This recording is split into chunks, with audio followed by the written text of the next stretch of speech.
or Javi or somebody would have more. I mean, but that's a discussion for the show. So yeah, I don't mean to sidetrack. Don't sleep on you, Darvish. He's got a ton.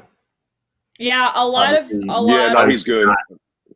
Yeah, the international guys, because he's Absolutely. like, about 99% of his followers are from. Seeing the Japanese media follow him around spring training was crazy. It was, you didn't have to look where he was. You could just see all the cameras go around.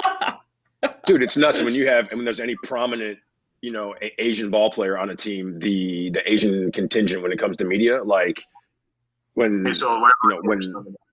you see different guys on all different teams, you'd see there, whether it was Daisuke in Boston, you know what I'm saying? We had Son Wano. The Rockies traded for him at the trade deadline in 2018, and a reliever. And after games he would pitch, it was like there would be like 10 Asian media outlets. I don't even know where they came from, but it was insane to ask about like one batter faced. It was crazy. And it's weird being in there in the post games, because it'll be just them, and like you'll be ready to ask a question. You don't know if they're done speaking or when, by the cadence of everything. It's like, and they ask, it's because there's like literally there was like probably 5 to 10 of them that would come, and Son Wan would pitch not even a full inning, and they would ask 10 questions about it. Right. So I would always try to get the ones in for Ryu or Maeda, just try to get them in and like try to just empty the chamber. Like, let's get like 5-6 questions out, because it's like trying to get in a game of double dutch, with your eyes closed. I think we're all ready to go. Just a reminder at the end of the block, season biggest mystery for the Cubs this season. And when we do start, we'll go down the line. We'll start with Pete, then go to Taylor and Bruce for the first question. Wait. Okay. Right.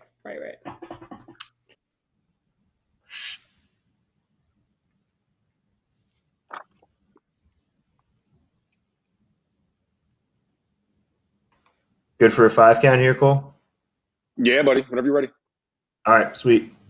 5, 4, 3, 2. Welcome, and may the 4th be with you. This is Cubs 360 presented by Miller Lite. I'm Cole Wright, but on the streets of Cloud City, I'm known as Lando Calrissian. Now, we have plenty to get to on the show today, including who would be the Cubs equivalent of Darth Vader. We're going to provide an explanation there. Plus, has baseball found a new hope in a certain player?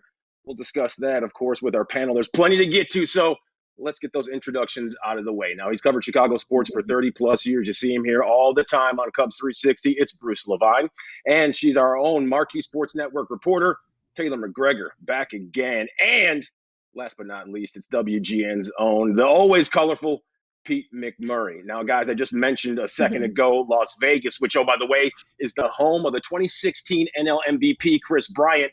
And old KB, well, he dropped in on a Zoom call for a Little League team out of Bartlett, Illinois. Let's have a look. In 3, 2, 1. Now, Javi Baez, he also did a good deed this weekend. He and his brother-in-law, Jose Barrios, they provided meals for about 500 families in his native Puerto Rico. Good stuff there. Now, Ian Happ, in the meantime, reached the semis in the MLB The Show Players League. Happ, he used a 3-run jack from Wilson Contreras in his comeback win over Rangers slugger Joey Gallo. But Happ eventually went down to White Sox ace Lucas Giolito in the next round. Now, how about this? So many Cubs on so many different social media platforms, which got our wheels spinning.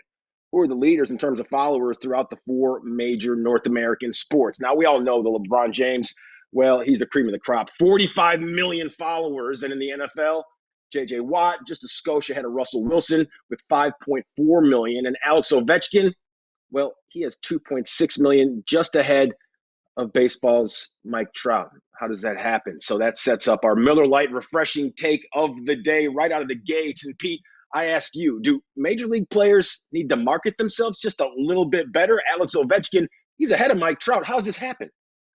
Well, I don't know if you can compare baseball to any other sport, because if you look at basketball, I mean, let's face it, the number one athlete in the United States right now, the face, is LeBron James. Why? Because he's a great player. I think Michael Jordan said it in The Last Dance last night. If I was scoring 4 points a game and averaging 2 rebounds a game, no one would buy my shoes. Look at LeBron. He is a superstar. People want to follow him on Twitter. The problem with baseball is it's a slow game. I don't know if there's much they can do about that. Mike Trout, very marketable guy. I'm a fan of Javi Baez, very marketable guy. Francisco Lindor, very marketable guy, and he's got great hair. But I don't know if baseball can compete with the likes of basketball. Well, that's a really good point. I mean, basketball, they always say it's a game full of stars because you have 5 players per team out there on the court, and they're in the midst of the game for the entirety of the time that the game is going on, and baseball is obviously different. However, I do believe baseball could do a much better job marketing their players. And I spoke with a marketing director who is actually the marketing director for Patrick Mahomes, does a lot of NFL guys, and she told me that the NFL has a department within their front office at the commissioner's office that is tailored to creating and developing player-driven content that then they push out on those player social channels. And Major League Baseball doesn't have such a thing. And so I think what Major League Baseball could do is create more of an avenue with that and leverage those players' social media channels to help grow and market the brand. And I know they just announced within the last few months that they're going to be creating some content on their YouTube channel. I think that's a great start, but I certainly think they could do a much better job of just helping create content and then driving that out on player social media channels to help grow not only the player's brand, but the brand of Major League Baseball. All right, hold, guys, real quick. Bruce, we got to fix your camera. That's a perfect edit point, though. Yep. And we'll just start on a one shot of Bruce here. Better. It'll be an easy edit for everyone. Tilt down a little bit more where you had it. You're basically just cutting the vent off. A little too much there. Tilt up.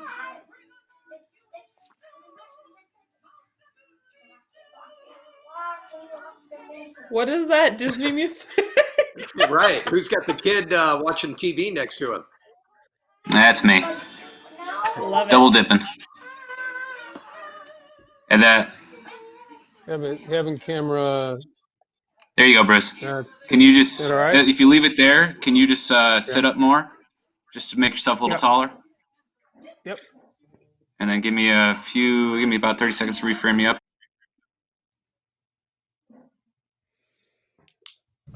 Everyone's seen these messages, right? Forgot to ask before we started. Yep. Oh, no, I'm not. I'll give you Yes. a 3, 2, 1. And jump Mine into wasn't up to start for whatever weird reason, which that's never happened before. A lot of kooky, a lot of mysteries going on. Mystery week here on Marquee Sports Network. We'll get to that a little later in the program.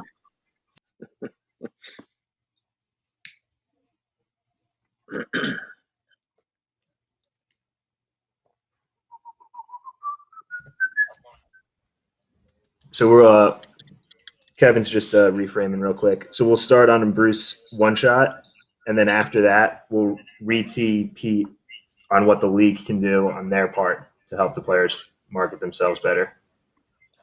You want me to walk into it with a 3, 2, 1? Yeah, you can start it on a 3, 2, 1 once we get all set. Go ahead, Bruce. In 3, 2, 1. Taylor, you're onto something. Let's take it one step further. Baseball has to market in-game, okay? Marquee Sports Network during spring training had the Cub players mic'd up. This is something that should be done every single day. Not only that, add a social media coach on the bench. I want Instagram, I want Twitter, I want what's going on the bench on social media. We must bring baseball into the 2020s. This is a way to market the team, give them instant gratification of contact with those players, knowing what they're thinking, knowing what they're talking about with the other teammates. This is the way to market baseball.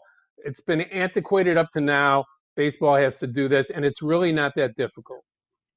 Yeah, baseball needs to do with more brand endorsement, also more social media. So, Pete, what do you say? Whose responsibility is it? Is it the players? Is it their agents? Is it their PR people? Or is it Major League Baseball's duty to go out there and say, hey, these are our players. This is why you should watch them? I think it's just about everybody. It starts at the top with Major League Baseball, but I agree with Bruce. I would love 24/7 access. I would love the players mic'd up, but that's a union issue right there.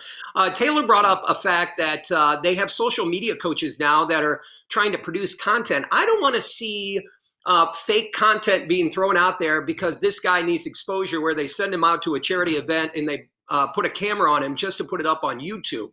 I want to see the real content, and Bruce hit the nail on the head. 24/7 access, and miking the players, I think, is an easy start.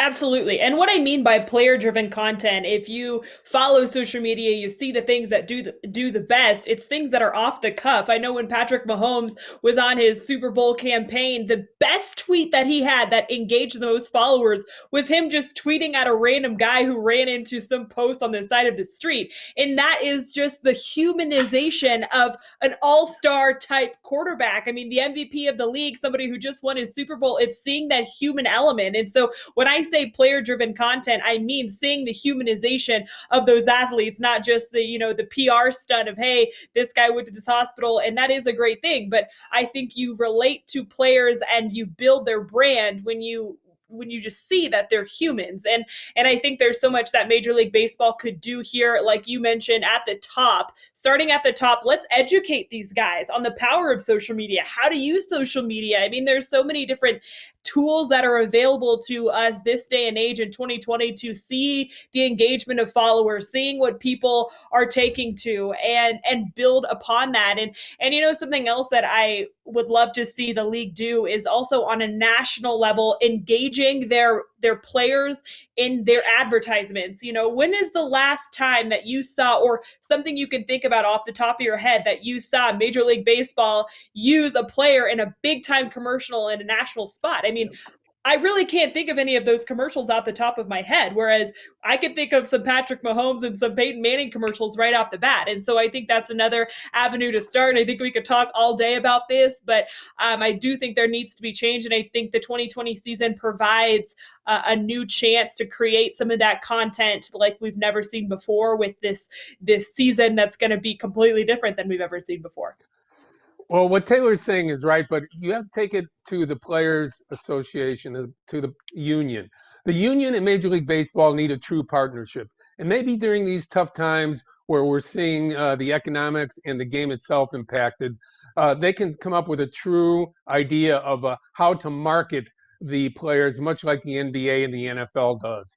It's time that baseball and the union wake up and smell the coffee and realize it's starting to dwindle a little bit. We see this all summer long. We see 162 games, but we don't see the proper marketing. So get with it, guys. This is your time to sit down and do something constructive. And no time like now to get it done. Yeah, boy, have times changed. Back in the day, the only numbers that really mattered were batting average, RBI, and home run. Now it's how many guys you have following you on Instagram and Twitter. Now, much more to come right here on Cubs 360, including what's the biggest mystery of 2020 for the Chicago Cubs? We're going to answer that, of course. That's when Cubs 360, presented by Miller Lite, returns. Stick around.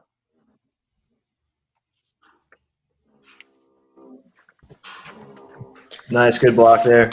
Love all the suggestions from everyone.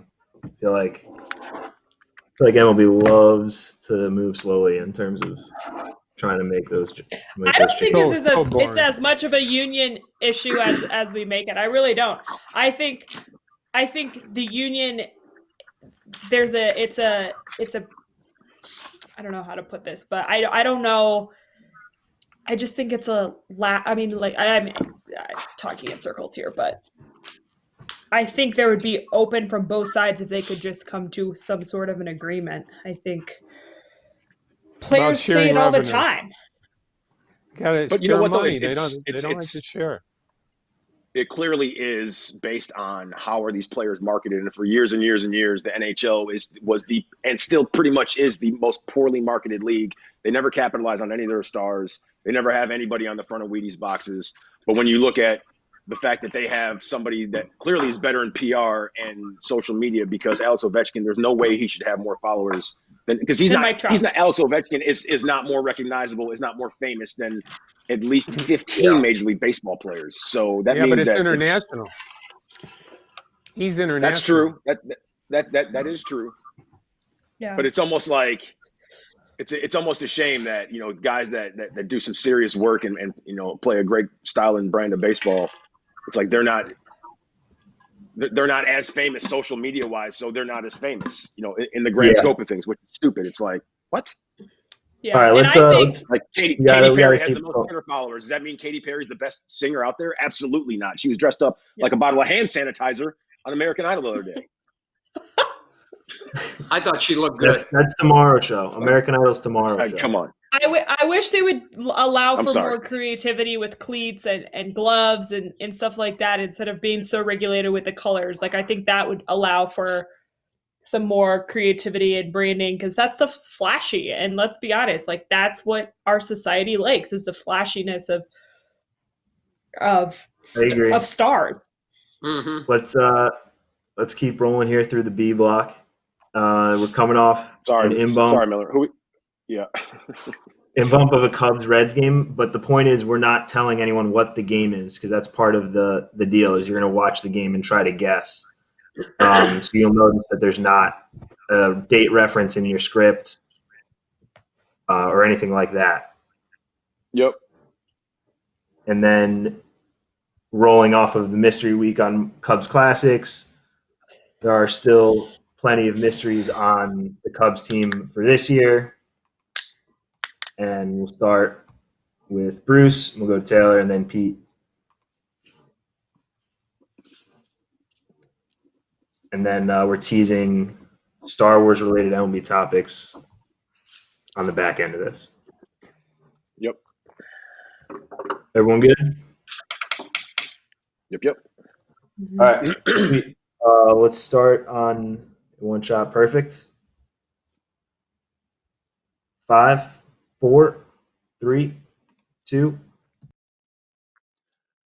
Welcome back here to Cubs 360, presented by Miller Lite. Now, usually here on the show, we put up some bells and whistles and we let you know about the game that you just saw, but not today. That's because it's Mystery Week at Marquee Sports Network. This week and all week long, you have to tune in and follow us at Watch Marquee, and be sure to check out that game that you just saw at 8 o'clock Central and see if you can play along and figure out which contest you're actually watching.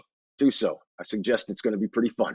Now, back here with the panel, it's Bruce, Taylor, and Pete. And guys, there's still so many questions that surround the 2020 Cubs, and we touched on the fact that it is Mystery Week here on Marquee Sports Network. So when it comes to the biggest mystery of 2020 and what lies ahead, Bruce, what is it? Well, for the Cubs, it's Craig Kimbrell, the closer. It has to be. I mean, he was the guy that they invested 2.5 years in last year in midseason after he was not able to sign a free agent contract in 2019 at the beginning of the year. And he came in and he was awful. And this is one of the great closers of all time. He dedicated himself early in spring training to working hard, getting to know his teammates, having a true spring training for the first time since 2018. He's the key to that team, because if he comes out and he is any semblance close to the Hall of Fame closer that he normally has been in his career, the Cubs are going to have a good chance to build a bullpen around him. Without him at the end doing what he does best, it could be a long year for the Chicago Cubs.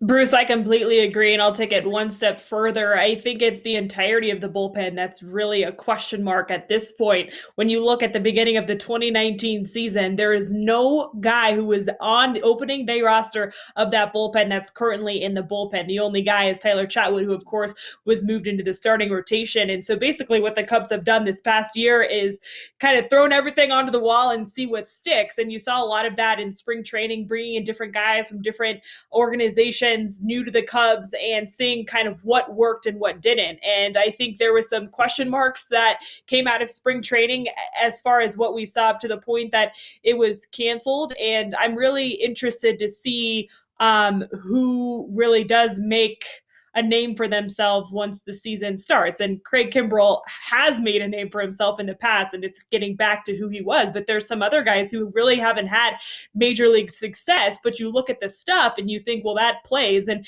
when you talk with Tommy Hotovy and why am I blanking on the bullpen coach's name? I'm Mike so sorry, Borzello. guys. No. Chris, what is his last name? Young. Chris Young. Sorry, I literally almost just said Steve Foster. Can I redo that? I'm sorry. Yeah, we'll pick it up. All good. I'll give you 5 count here. Do you want me to redo the whole thing or just pick it up where I paused? Let's try to start with your point on Hotovy, and then roll right into the bullpen. All right, 5, 4, 3, 2. When you talk with Tommy Hotovy and Chris Young, they're so excited about the stuff that they have playing out in the bullpen, but now it's just a matter of making sure that it gets major league ready and succeeds at the big league level. And I think there's a lot of guys who are really exciting, but now it's just really going out there and proving that they can be sustainable for that bullpen. And if this team wants a chance of seriously competing down the stretch, we all know you have to have a good bullpen, and it takes a 40-man roster. It doesn't just take 25. It's going to take 40 of them, and they're going to have to be able to interchange some of those bullpen guys throughout the course of whatever type of season we have. I agree with both of you. Kimbrell was just awful last season, but there's 2 things besides pitching that I thought of. Number one, Chris Bryant. Are we going to see the MVP Chris Bryant show up this season, or is it going to be the bitter, I'm going to be traded soon Chris Bryant? Who's going to show up? But the biggest mystery outside of pitching, I get that. The biggest mystery is who will be our leadoff hitter? Who is it going to be in our lineup? We need someone in the first inning to get on base and manufacture a run. This has been a problem since Dexter Fowler left the team. Who will be the Cubs leadoff hitter this season? Mm-hmm. Well, that schedule 1-2 punch looked to be Chris Bryant and Anthony Rizzo, so we'll see how things shake out once the season finally does roll around. But until then, it is Star Wars Day. May the 4th be with you, and we're going to use the Force right here to find out who represents a new hope for Major League Baseball. Who's in that hologram coming out of C-3PO? That's next right here. You're watching Cubs 360, presented by Miller Lite. Did Chris Bryant get bitter down the stretch last year? Was he bitter? I think, don't you think he's a little bitter of all those trade rumors in the offseason? It's hard. Yeah, and it's hard for me because I didn't really know him last year. I thought he was great. I really enjoy Chris. I think he's awesome. I didn't sense any sort of bitterness, but I don't really know in comparison to what he's been like in the years past. So that's why I was wondering if you felt like he began to get bitter at the end of last season. I think there was a lot of tension in the offseason. I could be wrong, but that's the feeling I got. Bruce? Yeah. He's bitter since March 27th, 2015, when they sent him to the minor leagues after hitting 9 home runs in spring training. His whole attitude changed then, but it doesn't change his demeanor or the way he treats people or the teammate he is. He's a true pro, and it's a pleasure to be around. Yeah. So, but there's no doubt Pete's right. He's headed elsewhere at some point here. I think that's the bottom line. He's not going to be a Cub. Wow. Interesting. Yikes. So for the C block, we have our Star Wars themed topics here. First one is who is the MLB's evil empire. Second one is who is MLB's. It'll be the evil empire, and you can start with Taylor. We'll go Taylor, Bruce, Pete. Second question is who's MLB's. You want me to, the second one, you want me to go somewhere else, or just want to say the same rhythm? We can keep the same order, yeah. Okay. And the third one is who is MLB's new hope, star of the league. What's the second one? who's MLB's Darth Vader. So a person who, quote unquote, crossed over to the dark side and, leaving the Cubs to play for another team. That's the third one, Bruce. The second one is A New Hope. Who's baseball's New Hope? Okay, thanks. And we're teasing Vegas adding a basketball team. Where would you add a team going into the D block there, Cole? All right. I saw the one best shot. location is not even on that list. You can put any location you want. That was just a starter pack. Yep. Well, I mean, the fact that the Major League Baseball doesn't have them on that list of prospective places, like Montreal's on the list. I mean, if you lose a team within the last 20 years, you shouldn't get a team back. Sorry. We'll get there. We'll get there next block. We'll get there. I don't ever get to really voice my opinions like that. I just steer the ship. So. Yeah, I hear you. All right, so I'll give you 5 count. We'll get going. Yep. Dusold, you good? Great. All right, 5, 4, 3, 2. All right, back once again on Cubs 360, presented by Miller Lite. And let's head to a galaxy far, far away because, after all, it is May 4th, which is known internationally as Star Wars Day. So let's pick the brains of our panelists, Bruce, Taylor, and Pete, and let's pick their brains Star Wars style. Because, Taylor, I'm going to start with you. When it comes to baseball and an evil empire, who is it? Well, there's no doubt in Major League Baseball right now, it's the Houston Astros, with the cheating scandal coming out at the end of last year and going into spring training, getting booed every time they stepped into any sort of visiting ballpark. So I think overall, it's the Houston Astros. Now, if you go within the division, I'm actually going to go with the Milwaukee Brewers. And I say this because at spring training, we talked with the players a lot about the rivalries within the division. Of course, it's long since been Cubs Cards, but a lot of the players on this 2020 roster say against the Cardinals, they know it's a rivalry, but they don't really feel that hate. Whereas with the Brewers, because of the tensions that have come up the past few years, they feel more hate towards the Brewers. And I thought that was interesting. So I think within the division, it's the Brewers, but baseball as a whole, it has to be the Houston Astros. I'm going with the traditional New York Yankees, who are always hated, always looked at as the team that has the most revenue. They're arrogant about their New York pinstripes, that they're better than everyone else. Even the great players are always looked at by other fans as, yeah, but I don't know, you're a Yankee. I don't really like you. I respect you, but I don't like you. So the evil empire, the Steinbrenners, even though it's not the same as it was when George was there, I think that's the team that's most hated throughout baseball.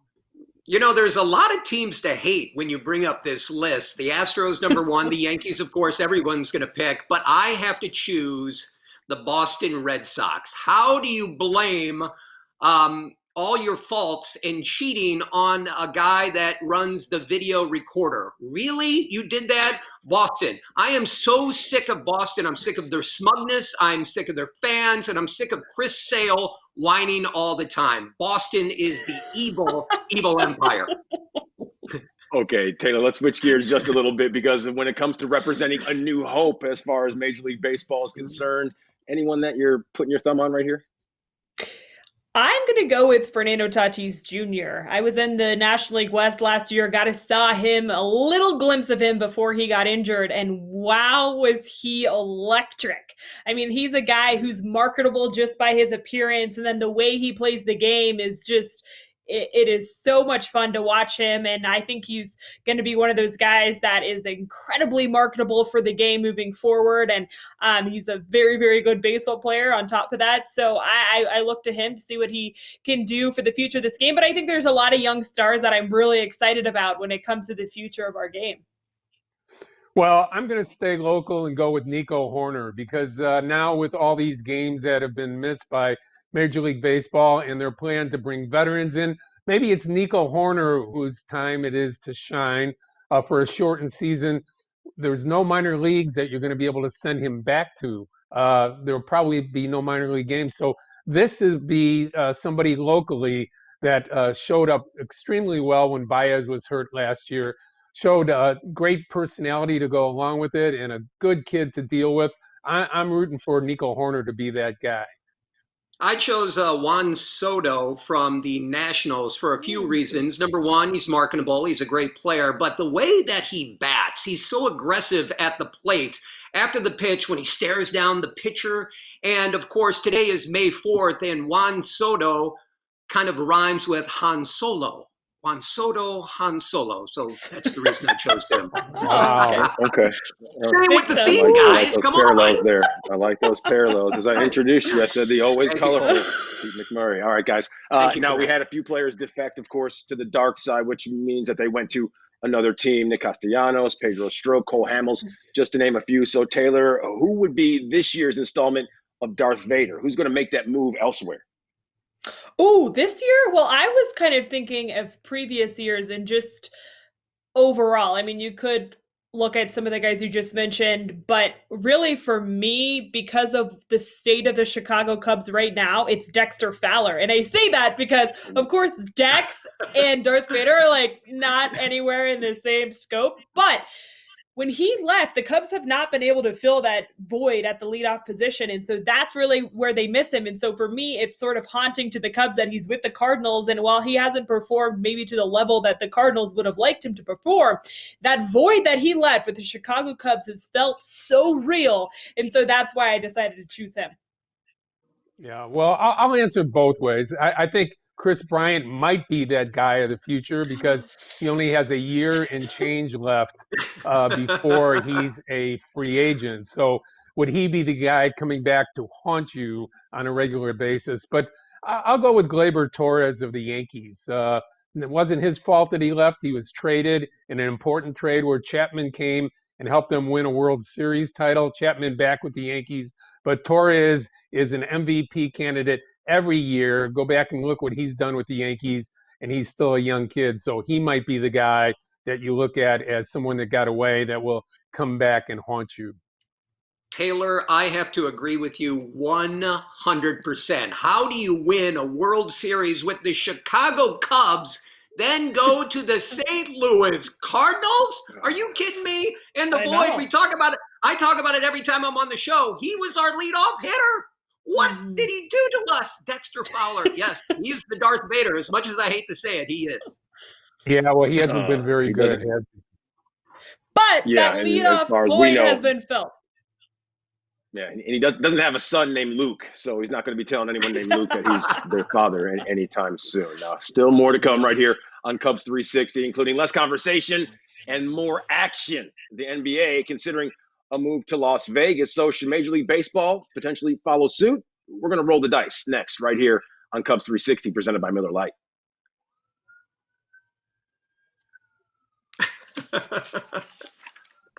Great job with that, guys. That was fun. A lot of different answers too. Or it could be it could be just the Yankees overall with DJ LeMahieu, because let's not forget he was a Chicago Cub too. So you got two guys, the guy who almost wins the AL MVP last year. Well, not almost, but he was up there. Which is nuts because he was never that good. Like I covered DJ in college and followed him real close with the Cubs, but I mean that's when he went to Colorado is when he got good, and like what he does now is unbelievable. Yeah. Well, I think what's always been there is he uses all fields. I mean, he's a really good hitter. And people in the clubhouse in Colorado, they said he's the way that he approaches every single at bat, it's the best they've ever played with. And I think that skill set has always been there, but I don't know. I've heard stories about how that all went down in college. But then they just like really take off when they get to Major League Baseball because he was good. But I mean, there were 2 or 3 dudes on the team who were better hitters than him. Yeah. Nice guy, bad interview. Terrible interview. He hates bad interview.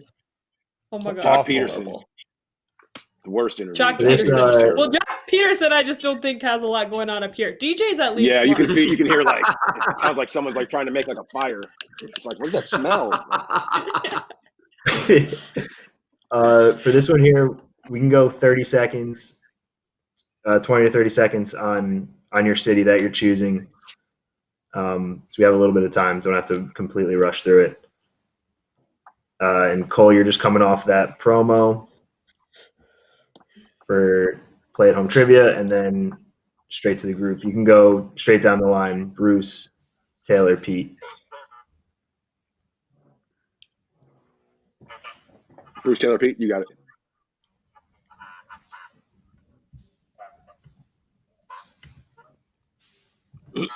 Are we gonna go? Do you want to tee it up? Major League Baseball to Vegas or best new market for Major League Baseball? Where would you put a new MLB team if there were? Best location for a new Major League team. Yeah. In Vegas floated out there. You got it. Bartlett, Illinois. Yeah. Let's just start on a one shot here. Yeah, I was thinking DeKalb, Illinois. It's a hub. There's a Lucalos out there. Got tremendous cheese fries. What? Lucalos. Andy's Bar. They knocked down Molly's. It's now a CVS. What? Yeah. Wow. That whole corner when you get in off Annie Glidden and like the main drag is like I heard like not even the same. Spent many a days there. All right, Dusold, the one shot whenever you're ready.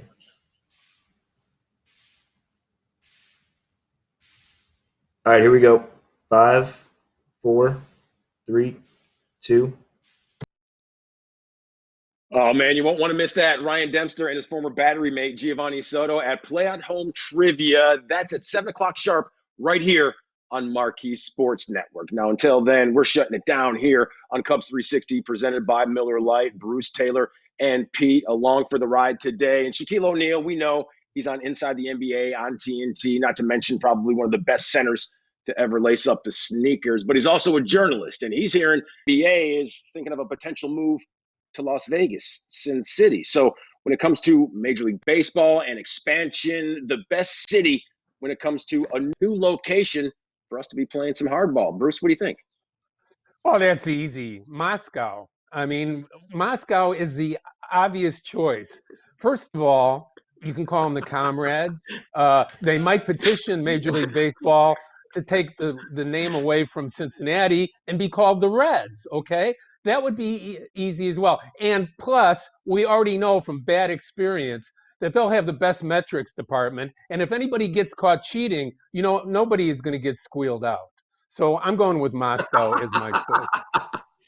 Wow, that one came right out of left field. I'm going to stick right here in the good old south of the United States and go to Nash Vegas, better known as Nashville. They've been home to a AAA team, the Nashville Sounds, very successful team there. And I think when you look at the sports there between the Titans and the Predators, the following has been phenomenal. The NFL draft there last year was a huge hit. And so they have big-time fans. The city is growing rapidly. There have already been plans released of what a potential stadium could look like, kind of mixing the idea of Major League Baseball, but then using that to also build a sort of stadium for singers and concerts to take place with as well when baseball's not being played. So I think it would be a fantastic option for Major League Baseball. I just love the city of Nashville, but I think the support of their fans for their teams is proven to be true. So I think it would be a phenomenal place to house a home for a Major League Baseball team. Everybody loves Nashville. I could go to Vegas 24 times a year. You put a baseball team in Las Vegas, they have the tourism, they'll get the fans. I'm sure there's a casino owner that's got $2 billion in the bank that he can pull out tomorrow to bring a franchise there. Wouldn't it be great to fly from Chicago to Las Vegas, gamble until 3 a.m, wake up, hang by the pool, drink by the pool, and then go see the Cubs play Vegas? I mean, how great would that be? Let's get a team there right now. I would absolutely choose that town. That sounds terrible. I see your Las Vegas and I raise you New Orleans, because New Orleans, we see they host national championships, Super Bowls, and oh, by the way, just a stone's throw up the road, LSU baseball. They've been the nation's leader in attendance for going on 30 plus years. So they love baseball down there in the sportsman's paradise. And our time here on Cubs 360, well, we'd love to share it with you, but right now it's run its course. So for everyone at Marquee Sports Network, including Bruce, Taylor, and Pete, I'm Cole Wright. We'll see you guys tomorrow. May the 4th be with you.